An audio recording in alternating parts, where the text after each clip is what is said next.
오늘 이 시간 같이 보실 하나님 말씀은 마태복음입니다. 마태복음 1장 1절부터 17절까지입니다. 근데 오늘은 1절부터 6절, 그 다음에 16절부터 17절 그렇게 6절만 읽도록 하겠습니다. 마태복음 1장 1절에서 6절, 그 다음에 16절에서 17절입니다. 제가 봉독해 드리겠습니다. 아브라함과 다윗의 자손 예수 그리스도의 계보라.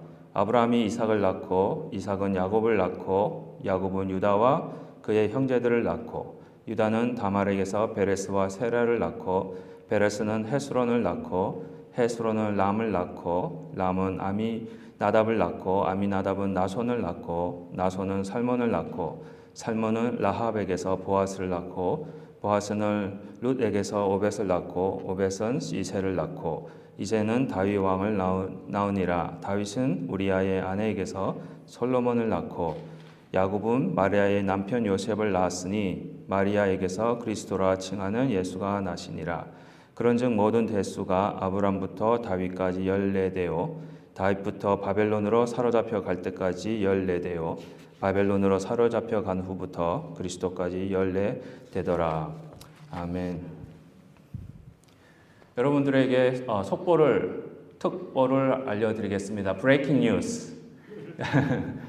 브레이킹 뉴스를 알려드리겠습니다. 여러분, 요즘 세대에 이 특수한 뉴스라고 그럴까요? 아니면 브레이킹 뉴스를 들으실 때마다 어떤 인상을 받게 되십니까? 뉴스 틀 때마다 브레이킹 뉴스 이렇게 나오는데 그럴 때마다 여러분들이 딱 듣는 이 특보 딱 들었을 때의 심정이 어떠세요? 기쁘십니까? 아니면 가슴이 철렁하십니까? 그렇죠. 가슴이 철렁합니다. 왜 그렇습니까? 예, 브레이킹 뉴스 하면 안 좋은 소식이 주로 많이 나오니까. 근데요, 오늘 마태복음 1장은요, 브레이킹 뉴스 하면은 굿뉴스입니다. 세상에서는 이 특보가, 이 브레이킹 뉴스가 안 좋은 뉴스만 막 하다 보니까 이 브레이킹 뉴스라는 소리를 들으면은 저희들에게 너무 부정적인 의미지만 그 다음에 너무 가슴 철렁하는 그런 뉴스만 전해주다 보니까 그런 이미지가 나오는데 솔직히 성경에서 여러분들에게 저희들에게 주시는 이 브레이킹 뉴스는 아주 좋은 뉴스고요. 아주 긍정적인 뉴스입니다. 오늘 이 시간에 제가 앵커는 아니지만 이 브레이킹 뉴스를 여러분들에게 마태복음 1장을 통해서 예수님의 이 족보를 통해서 알려드리도록 하겠습니다. 이 마태복음 1장 1절부터 보시면은 아브라함과 다윗과 예수의 계보가 시작됩니다. 그때 누가 누구를 낳고 누가 누구를 낳고 이게 16절까지는 그렇고 17절에서는 이제 아브라함부터 다윗까지 14대요. 다윗부터 또 바벨론으로 잡혀갈 때까지 14대요. 또 포로 생활부터 예수님까지 14대다. 이렇게 17절 밖에는 안 됩니다. 솔직히 짧은 규절인데 여러분들이 읽으실 때 여기서 많이 한 5절, 6절 읽다가는 많이 처음에 성경 읽으실 때에 그냥 넘어가고 하는 그런 경험을 많이 하셨을 텐데 솔직히 이 예수님의 족보야말로 여러분들에게 주시는 이 브레이킹 뉴스 아주 특별한 호회 옛날에서는 호해요 그렇게도 했는데 아주 좋은 긍정적인 이 소식이 예수님의 족보 안에 들어가 있습니다. 이 뉴스를 제가 알려드리겠습니다. 첫 번째 뉴스입니다. 첫 번째 뉴스는요. 예수님의 족보가 있다는 겁니다. 오늘 1절 보시면은요. 아브라함과 다윗의 자손 예수 그리스도의 계보라. 다시 말씀드리면은 예수님의 족보에 대해서 소개를 하고 있습니다. 예수님이 족보가 있다는 게 뭐가 특별하냐? 무슨 브레이킹 뉴스냐? 그렇게 생각하실 수 있는데 족보가 없다고 생각해 보십시오. 족보가 없으면은 누가 족보가 없습니까? 주로 여러분이 생각하실 때에 여러분들은 족보가 다 있으세요? 없으세요? 있어요. 아니 이게 책으로 된 거 말고요. 족보가 없으면 저희들이 이 땅에 태어날 수가 없는 겁니다. 족보가 있다는 말은 아버지가 계셨고 어머니가 계셨고 우리 조상이 있다는 겁니다. 예수님의 계보가 있다는 소리는 뭐냐? 예수님의 조상들이 여기서 소개가 되고 있다는 겁니다. 조상이 있다는 의미는 또 뭡니까? 여러분들이 왜 조상이 있으세요? 저희들은 사람이기 때문에. 오직 족보가 없는 것은 이 창세기 14장 보시면은요, 멜기세덱이라는 사람이 나옵니다. 아주 신비로운 사람으로 소개가 돼 있는데 이 사람에게는 족보가 없다고 그럽니다. 계보도 없고. 왜냐? 신비롭기 때문에. 사람이 아니라는 소리예요. 오직 사람에게만 족보가 있습니다. 누가 누구를 낳고 누가 누구를 낳고 이 땅에 태어났다는 거예요. 그 말은 예수님이 사람이 되셨다는 겁니다. 신비로운 하나님이 사람이 되셔서 우리와 똑같이 족보를 가지시고 이 땅에 태어나셨다는 것을 보여주고 계십니다. 그 말은요, 이 땅에 살아계시면서 우리가 당하고 있는 모든 것을 다 경험하시고 당하시고 또 그것을 위해서 이 땅에 오셨다는 겁니다. 예수님이 왜 사람이 되셔야 했는지 그 이유가 성경에 분명히 나타나는데요. 족보가 있어야 되는데 족보 봤을 때 족보가 계속 이어질 수 있는 이유가 뭡니까? 우리의 전 세대가 어떻게 되셨죠? 그게 어려운 문제 아닌 것 같은데. 여러분들 증조 할아버님 아직 살아 계십니까? 돌아가셨죠. 예. 그분 돌아가시고 또 새로운 세대가 나오고 또 그 새로운 세대가 또 시간이 지남에 따라 돌아가시고 또 새로운 세대가 생기고 그게 족보의 의미입니다. 그 말은 예수님이 족보를 가지고 계시고 또 사람이 되셨다는 이유는 뭐냐? 뭐 하기 위해서 이 땅에 오셨는지를 보여주고 계시는 겁니다. 제일 인간에게 있어서 여러분들 앞에 있어서 가장 큰 문제가 뭐라고 생각하십니까? 이 세상에서. 가장 해결할 수 없는, 그러나 생각하기 싫은, 그쵸? 죽음이에요. 이 땅 위에서 죽음보다 더 큰 문제는 없습니다. 그 문제를 해결하시기 위해서 예수님이 죽기 위해서 사람이 되신 겁니다. 죽기 위해서 사람이 되신 겁니다. 예수님의 목적은 죽기 위해서 이 땅에 오신 거고요. 죽기 위해서 족보를 가지신 겁니다. 오늘 보시면 아브라함, 이삭, 야곱, 유다가 나옵니다. 예수님께서 족보를 가지시면서 저희들에게 보여주신 의미는 뭐냐? 하나님께서 아브라함에게 주셨던 그 약속을 성취하기 위해서 예수님이 오셨고요. 또 아브라함이 겪었던 흉년, 배고픔을 예수님이 겪기 위해서 사람이 되신 겁니다. 또 야곱, 속이고 속임을 받는 그런 배신당하는 것을 경험하시기 위해서 이 땅에 오신 겁니다. 유다, 그렇죠? 형제를 파는 그 죄인을 불쌍히 여기셔서 그 죄를 해결하기 위해서 오셨고 또 요셉과 같이 형제로부터 팔림을 당하는 그런 경험을 하시기 위해서 이 땅에 오신 겁니다. 그래서 형제같이 똑같이 생각했던 3년 반 동안이나 생사고락을 같이 한 가룟 유다가 배신을 하잖아요. 똑같이 유다가 은 30에 자기 동생 요셉을 팔듯이 가룟 유다가 돈을 받고 예수님 파는 그런 일을 저희들에게 보여주고 계시면서 예수님이 이 땅에 팔림을 당하는 인신매매를 당하는 것을 경험하시기 위해서 이 땅에 오셨다는 겁니다. 다윗과 솔로몬과 히스기야, 오늘 저희들이 읽지는 않습니다. 그러나 그 모든 인간들이 당하고 있는 고통과 죽음을 직면하시기 위해서 이 땅에 오신 예수님을 우리 이 족보가 있다는 것을 통해서 분명히 저희들에게 뉴스로 알려주고 계시는 겁니다. 제가 지난 금요일 날 아시는 장로님도 아시고 몇몇 아시는 분은 아실 겁니다. 저희 영어 목회 저번에도 저희 작년인가에 한번 방문해 주셨는데 이글 목사님 사모님이 키리 사모님이 계시는데 아시는 분은 아시겠지만 이제 뇌에 암이 걸리셔서 지금 현재 한 3개월 그 의사로부터 받으셨어요. 그래서 어제 금요일 날 찾아가서 뵀는데 이제 말씀을 이제 전혀 거의 못 하세요. 알아는 보시는데 그러면서 빨리 예수님 집으로 가고 싶다 이러면서 막 우시는 거예요. 그랬을 때 사람 마음이 그분이 천국 가고 천국 가기를 기다리고 계시는 걸 아는데도 너무 슬픈 거 있죠. 죽음 자체가 슬픈 거예요. 그래서 예수님이 요한복음 11장에 보니까 나사로의 죽으심을 보시고 어떻게 하셨습니까? 우셨어요. 예수님이 우셨다.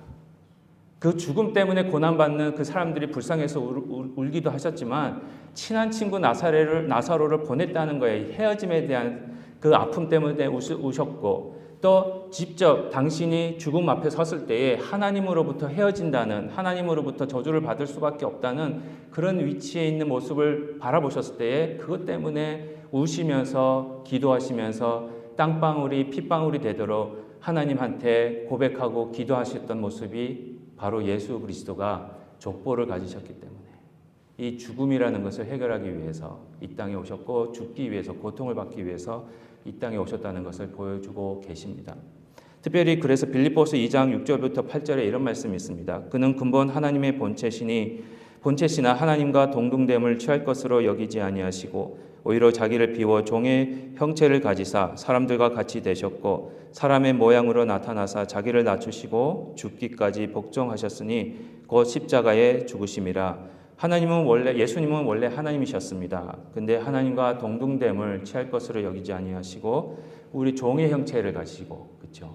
죽음의 종, 고통의 종, 악한 세력의 종의 모습으로 저희들과 똑같은 모습으로 이 땅에 오셔서 우리를 구원해 주시기 위해서 죽기까지 복종하시면서 저와 여러분을 살려주시기 위해서 이 땅에 오셨던 그 뉴스가 바로 성탄절에 아주 저희들에게 주시는 브레이킹 뉴스입니다. 어느 신이 사람이 돼서 죽기를 각오하고 여러분들을 살리겠습니까? 오직 예수의 복음밖에는 그런 뉴스가 없다는 것입니다. 계속해서 히브리서 4장 15절에 이런 말씀이 있습니다. 우리에게 있는 대제사장은 우리의 연약함을 동정하지 못하실 이가 아니요 모든 일에 우리와 똑같이 시험을 받으신 이로되 죄는 없으시느니라. 예수님은 죄가 없으십니다. 그런데 여러분들이나 저가 당하는 지금까지 살면서 어려웠던 고통의 시간, 실망의 시간, 절망의 시간, 죽음을 직면할 수밖에 없는 그 슬픔과 헤어짐의 슬픔을 예수님이 다 당하시면서 우리가 넘어질 수밖에 없는 그런 연약한 존재라는 것을 이해를 하고 계신다는 겁니다. 우리 어저께 저 조카랑도 얘기를 했는데 걔는 그렇게 생각하더라고요. 모든 종교는 다 너 좋은 사람이 되라, 훌륭한 사람이 되라, 뭐 그렇게 다 어드바이스하고 그러는 종교가 아니냐 그렇게 말을 하더라고요. 그래서 제가 그랬습니다. 우리 복음은 어드바이스가 아니다. 굿뉴스다. 우리는 착하게 살아라, 도덕적으로 올바르게 살아라, 그걸 요구하는 것이 아니라 그냥 구원받아라. 그걸 어나운스 한다는 거예요. 그게 굿뉴스와 어드바이스의 차이입니다. 오늘 마태는요, 어드바이스를 통해서 이렇게 사십시오, 저렇게 사십시오로 시작을 전혀 안 합니다. 그냥 예수님을 브레이킹 뉴스, 앵커들이 여러분 잘 사십시오 이렇게 TV에서 그렇게 얘기합니까? 아니거든요. 절대로 아닙니다. 그냥 있는 뉴스를 사실 그대로 전해주는 것밖에 없습니다. 그게 우리 마음속에 왔을 때에 우리 예수님이 우리와 똑같이 안다. 내가 거기 있어 봐서 알아. 지금 되게 힘들지? 나도 경험해 봐서 알아. 되게 실망스럽지? 야, 친구가 나를 배반하는데 나도 가룟 유다가 나를 배반하는데 걔가 그럴 줄 몰랐다. 그건 제 생각이고 예수님 아셨겠지만 그래서 미리 말씀하셨겠지만 그렇지만 또 그 친구로부터 믿는 도끼의 발등을 찍히는 그 경험은 똑같이 예수님도 하셨다는 겁니다. 계속해서 히브리서 5장 7절입니다. 그는 육체에 계실 때에 자기를 죽음에서 능히 구원하시 이에게 심한 통곡과 눈물로 간구와 소원을 올렸고 그의 경건하심으로 말미암아 들으심을 얻었느니라. 예수님이 육체에 계셨을 때 공생하실 때에 그렇죠. 겟세마네 동산에서 어떻게 하셨는지 여기서 나오고 있습니다. 죽음을 직면하니까 그걸 구원해 달라고 심한 통곡을 하셨습니다. 예수님이 살려주십시오. 예수님도 그러셨어요. 하나님 할 수 있으면 이 잔을 내게서 넘어가게 해주십시오. 그 말이 뭡니까? 제발 이 고통에서 저를 살려주십시오.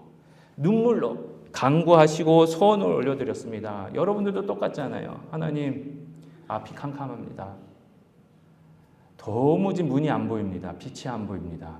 끝이 안 보입니다. 하고 통곡하고 눈물로 간구하던 시절이 있으셨을 거고 지금도 그런 가정을 겪고 계실 거고 죄송한 말씀이지만 살다 보면은요 그런 여러분 더 잘 아시잖아요. 그렇죠?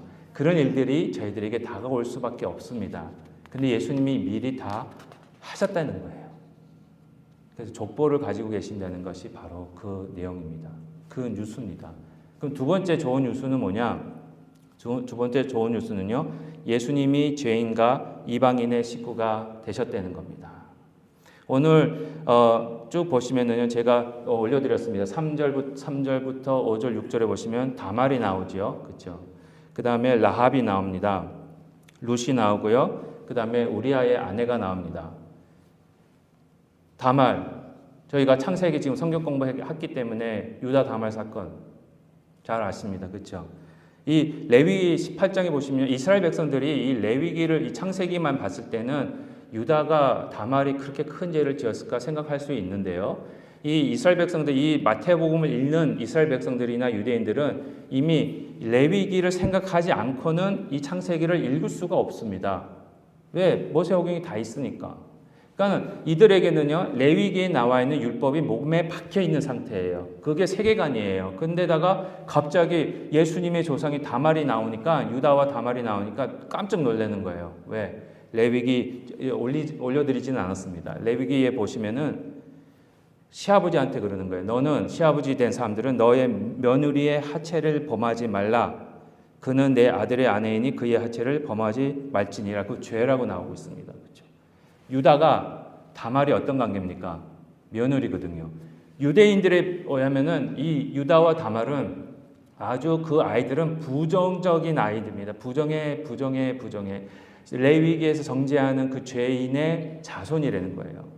라합은요, 가나안 여인이었고요, 창녀였습니다.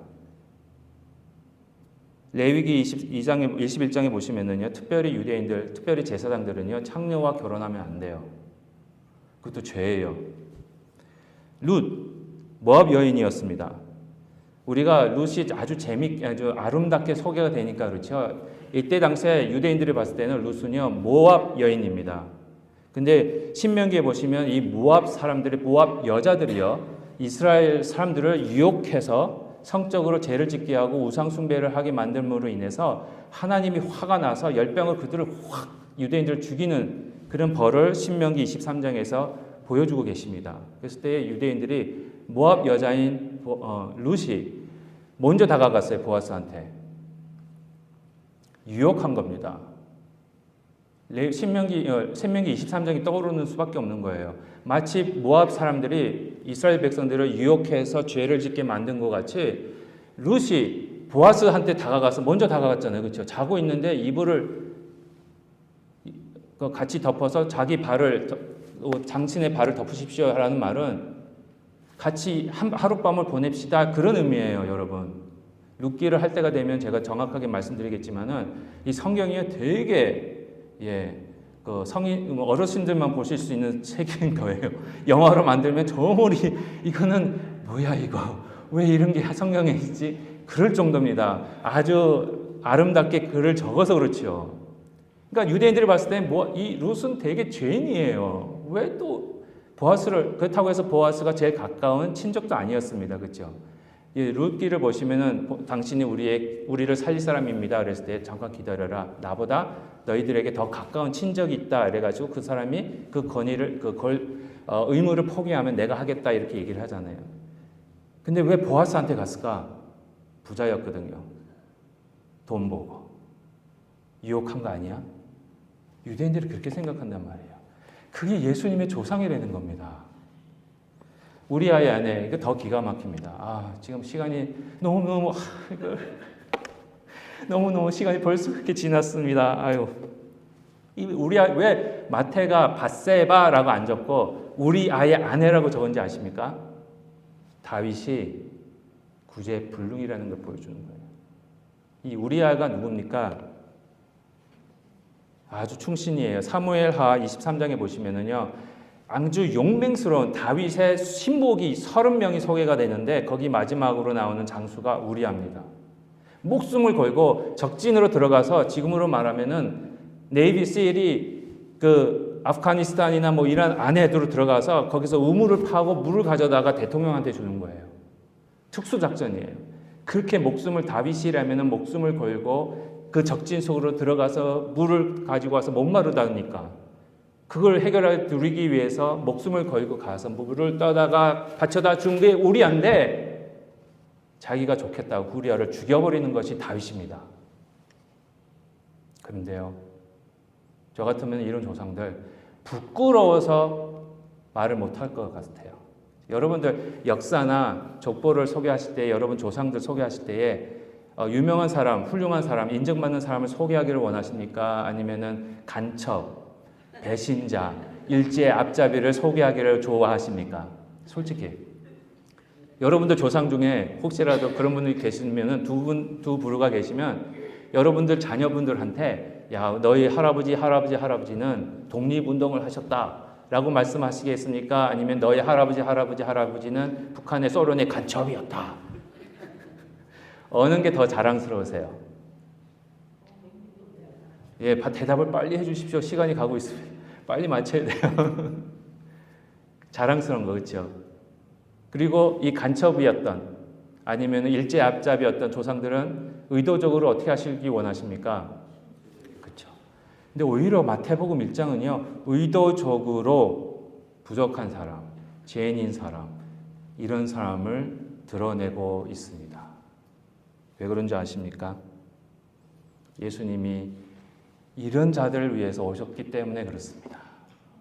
이런 죄인 같은 저희들 때문에 이 땅에 오셨기 때문에 우리 예수님은 그게 더 자랑스러우신 거예요. 히브리서 2장 11절에 보시면 이런 말씀이 있습니다. 거룩하게 하시는 이와 거룩하게 함을 입은 사람이 다 한 근원에서 난 자라. 그러므로 이 말씀 너무 좋아요. 형제라 부르시기를 부끄러워하지 아니하시고. 우리 집안에 혹시 내 집안에 그런 간첩이나 일제 앞잡이가 있으면 아무리 우리 할아버지라도 되게 부끄러울 것 같아요. 근데 우리 예수님은 죄인인 저희들을 너는 내 동생이야, 내 형이야, 내 가족이야 라고 부르시는 것을 부끄러워하지 않으셨대라는 겁니다. 그게 브레이킹 뉴스입니다. 남들이 봤을 때는 나는 부끄러운 존재일 수 있습니다. 그러나 예수님은 우리들 보실 때에 전혀 부끄러우지 아니하시고 오히려 자랑하시는 자로 삼으신다는 겁니다.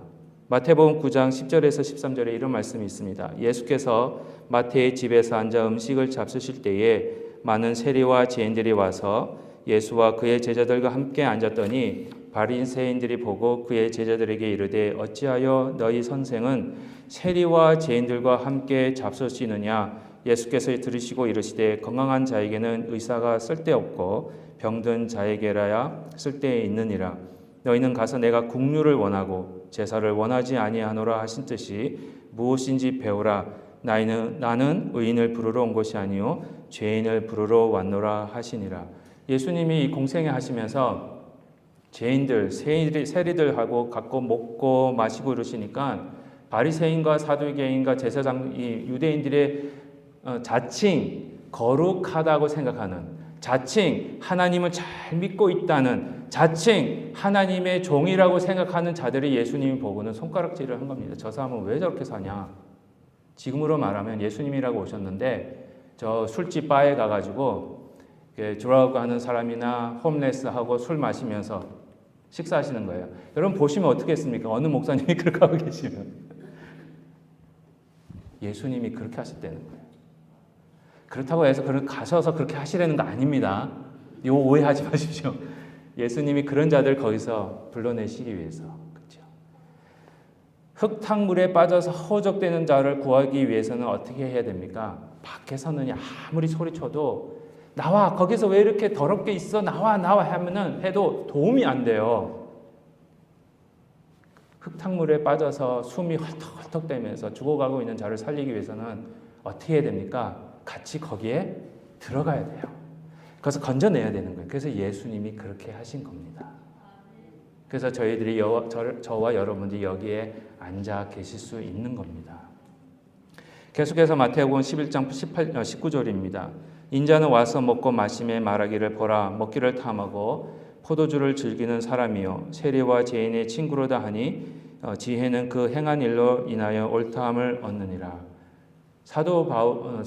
바리새인이나 사도개인이나 여러 제사장들은 예수님이 죄인들의 친구라고 손가락질을 하면서 정죄했습니다. 뭐라고 할까요? 비판했어요. 그런데 예수님은 오히려 죄인과 세리의 친구라고 불리는 것을 자랑스럽게 생각하셨습니다. 왜? 의사에게는 병자가 있어야 되고요. 교회 안에는 죄인들이 있어야 되고요. 예수님은 복음은 죄인들에게 전파되기 때문에 그렇습니다. 내가 의인이라고 생각하는 순간 하나님과 예수님과 저와는 관계가 없습니다. 그래서 베드로가 발을 씻겨주시려고 하는 예수님한테 뭐라고 그러셨습니까? 베드로가 안 됩니다. 어떻게 감히 선생님이 나의 발을 씻길 수 있습니까? 그랬을 때에 이거 안 하면 너와 나와 상관이 없다 이겁니다. 그게 무슨 의미냐? 저는 발 안 씻어서 알아서 의롭게 살 수 있습니다. 그겁니다. 그랬을 때 예수님이 그래? 그러면 너와 나는 상관없어. 그겁니다. 우리는 예수님이 필요한 자들입니다. 그걸 알리는 게 브레이킹 뉴스입니다. 그런 자들에게 희망이 있습니다. 예수님이 오셨습니다. 라고 알려주는 것이 특보입니다. 아주 기쁜 소식이 되는 겁니다. 마지막 브레이킹 뉴스는요. 예수님은 우리에게 완전한 쉼이 되십니다. 오늘 17절에 보시면은요. 그런즉 모든 대수가 아브람부터 다윗까지 14대요. 다윗부터 바벨론으로 사로잡혀 갈 때까지가 14대요. 바벨론으로 사로잡혀 간 후부터 그리스도까지 14대더라. 이렇게 말씀을 하고 있습니다. 제가 빨간 걸로 해드렸습니다. 이게 솔직히 누가복음에 나와 있는 계보하고 비교해 보시면은요. 숫자가 안 맞습니다. 누가복음은 한 40명이 더 많이 나와요. 그러니까 솔직히 아브람부터 다윗까지 14대뿐만은 아니에요. 더 여러 대가 있는데 마태복음에서는 마태가 특별하게 14대 이렇게 잘라놨습니다. 14가 뭐의 배수입니까? 모 곱하기 모는 뭐가 필요하죠? 모 곱하기 모는 14가 나오죠? 7이죠. 그렇죠? 그러니까 14가 3번 나왔습니다. 그러면 7이 여기 몇 개가 있습니까? 산수를 잘 하셔야 돼요. 14개 이제 한번 생각해 보십시오. 14가 이제 3개고 14에는 7이 몇 개 있죠? 2개 있습니다. 그러면 2개 있으면 7이 몇 개입니까? 6개입니다. 그리고 예수님이 오셨어요. 그러니까 7번째에 7이 시작되는 게 예수님이에요. 근데 성경에서 보시면은요. 7번째 7년이 지나면 뭐가 옵니까? 희년. 최고의 이제 안식일이 옵니다. 희년이 되면 이제 50년째입니다. 그러니까 7, 1이 6번, 7이 49. 그러니까 7번 지나는 해에 49년이 지나고 50년째 되면 모든 빚은 탕감이 되고요. 모든 땅들은 제 주인한테 돌아가고요. 모든 종들은 자유가 됩니다. 그게 희년입니다. 예수님이 그걸 시작하시는 거예요. 6번의 7년이 지났습니다. 예수님이 탄생하셔서 이제 7번째 희년이 오기 전에 7번째 7년이 시작되는 단계입니다. 그 희년이 언제 오셨냐? 십자가 위에서. 그렇죠? 이 다 이루었다 하실 때에 온전한 희년이 시작되는 겁니다. 그때는요, 예수님 우리에게 자유를 주시고요, 모든 것을 다 탕감해 주시고요, 모든 짐을 다 가져가시고요, 모든 것이 회복하게 하십니다. 가족으로 돌아가게 하시고, 모든 재산이 다 제 주인한테 돌아가고, 모든 것이 제자리로 돌아가는 것이 희년입니다. 모든 질서가 잡히는 것이. 그런데 그 희년이요, 언제 생기느냐? 하지만 그 희년 또는 온전한 안식은요, 믿음으로만이 들어갈 수가 있습니다. 그래서 히브리서 3장 10절에서 12절 보시면 이런 말씀이 있습니다. 그러므로 내가 이 세대에게 노하여 이르기를 그들이 항상 마음이 미혹되어 내 길을 알지 못하는도다 하였고 내가 노하여 맹세한 바와 같이 그들은 내 안식에 들어오지 못하리라 하였느니라. 형제들아 너희는 삼가 혹 너희 중에 누가 믿지 아니하는 악한 마음을 품고 살아계신 하나님에게서 떨어질까 조심할 것이요. 여기서 히브리서 3장에서 이스라엘 백성들이 하나님의 안식에 들어오지 못함에 대해서 말씀을 하시는데 왜 들어오지 못하느냐? 믿음이 없기 때문에, 말씀을 믿지 못하기 때문에 그런 겁니다. 죄송합니다. 그 앞에 슬라이드로 다시 한번 위에 거요. 네, 14대. 예, 다음 거 보여주시겠어요? 예, 여기 빨간 거 보시면 첫 번째 14대는 아브람부터 누구까지입니까? 다윗. 잘 보십시오. 그리고 다음 두 번째 14대는 다윗부터 바벨론으로 사로잡혀 갈 때까지. 그리고 다음 마지막 14대는요. 사로잡혀 간 포로 생활부터 그리스도까지. 처음 보십시오. 다윗을 중심으로 해서 아브람부터 다윗까지는 없었던 것이 다윗부터 바벨론 포로 생활까지 그때는 있었던 게 있습니다. 문제입니다. 아브람부터 다윗까지는 없었어요. 그러나 다윗부터는 있었습니다. 뭘까요? 예? 사자만 들리는데? 예? 누가 왕이라고 그러셨어요? 아브람부터 다윗까지는 아브람은 그때 아브람 시대에 왕이 있었습니까? 없었습니까? 그때는 족장 시대입니다. 사울은요 실패한 왕이기 때문에 저희들은 안 칩니다. 정말 이스라엘의 왕조 정치는 누구부터 시작하느냐? 다윗입니다. 그래서 하늘나라를 저희가 성경적으로 봤을 때에 이스라엘 백성에게 있어서 정말 진정한 나라는 다윗부터입니다. 실제적으로는 두 번째 왕이지만 왕조 정치는 왕정 정치와 왕조 정치는 다릅니다. 나중에 지금 시간이 없어서 다 말씀을 못 드리는데 나중에 말씀드릴게요. 다윗은 왕조 정치의 첫 번째 왕이에요. 왕국이 생긴 겁니다. 그런데 바벨론 포로 때는 뭡니까? 그 왕이 없어졌어요. 근데 그리스도가 새 왕으로 오시는 겁니다. 그러니까 가만히 보시면 다윗, 바벨론 포로, 그리스도 보시면 시점이 왕국이 생겼다 없어졌다 다시 생기는 시점인데 그 왕국이 생기고 없어지고 생기는 그 이유가 되는 근원이 되는 것이 뭐냐면은 믿음입니다. 하나님이 그 마음을 보신 그 다윗 왕으로 세우셔서 왕국을 세우십니다.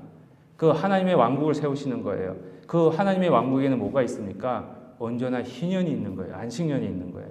그런데 죄를 짓다 보니까 이스라엘 백성들이 믿음이 오늘 히브리서 3장에 나와 있듯이 믿음을 포기하니까 어떻게 해요? 포로로 완전히 하나님이 그 이스라엘이라는 왕국, 유다 왕국을 없앴습니다. 포로로 다 잡혀가게 하십니다. 그러다가 예수 그리스도에 오셔서 새로운 왕국이 생기기 시작하는 겁니다. 다다음 거 한번 보여드리겠습니다. 이거는 그 히브리서 4장 10절부터 14절에 보시면은요. 이미 그의 안식에 들어간 자는 하나님이 자기의 일을 쉬심과 같이 그도 자기의 일을 쉬느니라. 이 하나님 나라에 들어온 온전한 안식을 가진 자들은요. 이런 쉼을 하나님이 주신다고 말씀을 하십니다. 그러므로 우리가 저 안식에 들어가기를 힘쓸지니 이는 누구든지 저 순종하지 아니하는 본에 빠지지 않게 하려 함이라. 하나님의 말씀은 살아있고 활력이 있어 좌우의 날선 어떤 검보다도 예리하여 혼과 영과 및 관절과 골수를 찔러 쪼개기까지 하며 또 마음의 생각과 뜻을 판단하나니 지으신 것이 하나도 그 앞에 나타나지 않음이 없고 우리의 결산을 받으실 이에 눈앞에 만물이 벌거벗은 것 같이 드러나느니라. 그러므로 우리에게 큰 대제사장이 계시니 승천하신 이 곧 하나님의 아들 예수시라. 우리가 믿는 도리를 굳게 잡을지어다. 하나님의 그 희년에 평안에 쉼에 들어가기 위해서는 믿음이 필요합니다. 예수 그리스도를 믿는 믿음. 그래서 예수님이 오신 거예요. 파괴된 인간의 죄와 불신앙으로 파괴된 그 하나님의 성전이 새롭게 지음을 받고 하나님의 온전한 쉼이 있는 왕국이 잠시 무너지는 그 모습 속에서 예수님을 보내셔서 예수님이 이 땅에 오셔서 다시 회복해 하시는 그 평안과 쉼과 안식을 저희들에게 허락하시는 것이 바로 이 성탄이라는 것이 우리 마태복음 1장에서 나오고 있다는 겁니다. 다음 제가 그림을 하나 올려드린 거 있죠. 예, 잘 안 보이는데 이 나무 때문에 안 보이는데 이 그림을 찾는 순간 너무 가슴이 불타오르는 거 있죠. 지금 무슨 그림이냐면 어떤 아버지가 방패로 하늘에서 떨어지는 불을 막고 있습니다. 근데 이 나무에 가려져 있는데 어떤 한 아이가 아주 평안하게 장난감 가지고 놀고 있는 모습이에요. 이게 예수 그리스도 안에 들어오는 쉼입니다.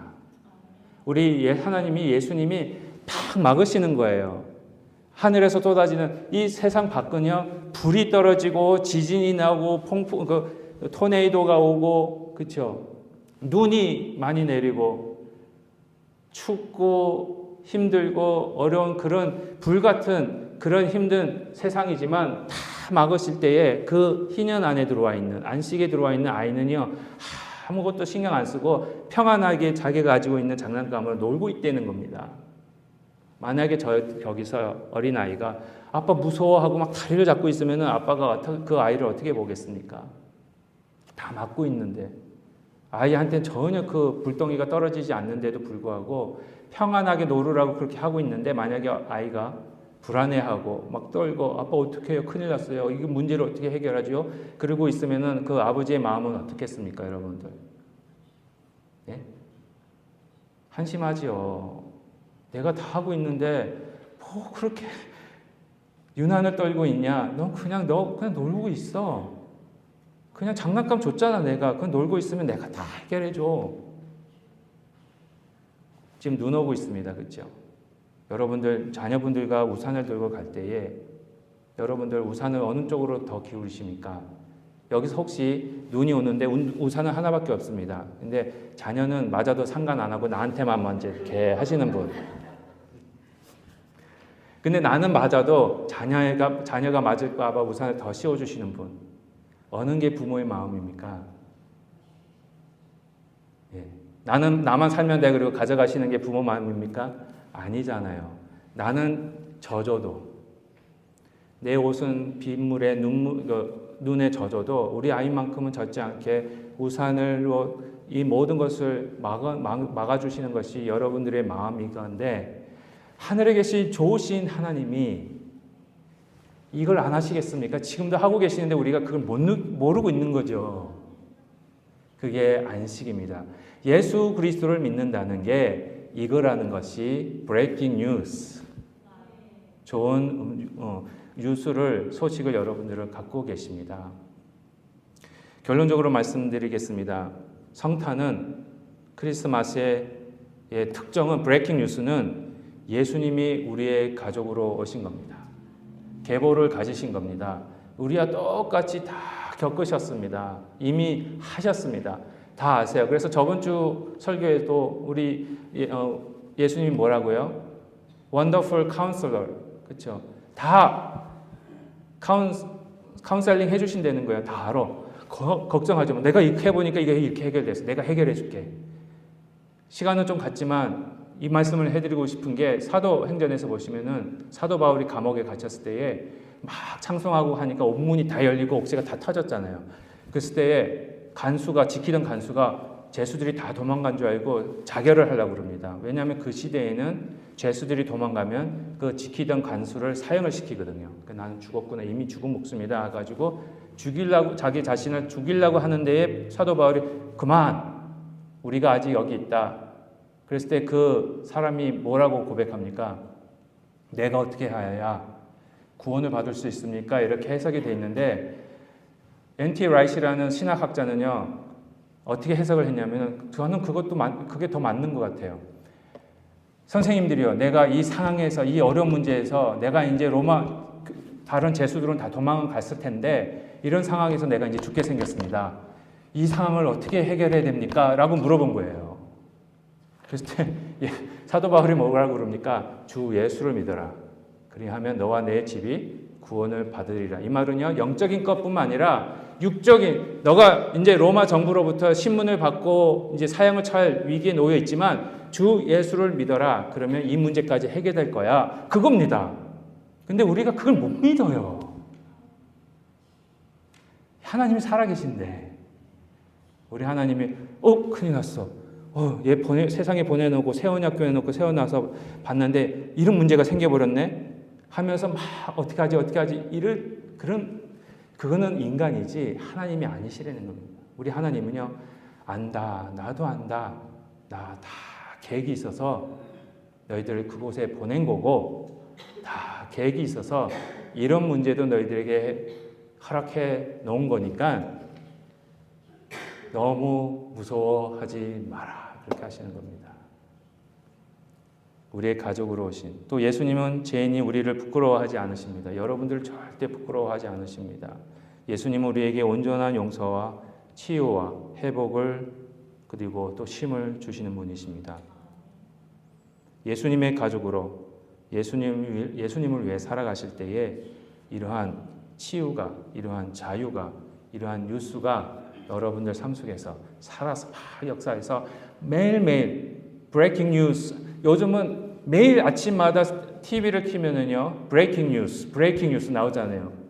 우리 하나님의 복음의 말씀이 여러분들 삶 속에서 매일매일 이러한 아름다운 기쁨의 소식으로 다가오시기를 주님의 이름으로 축복드립니다.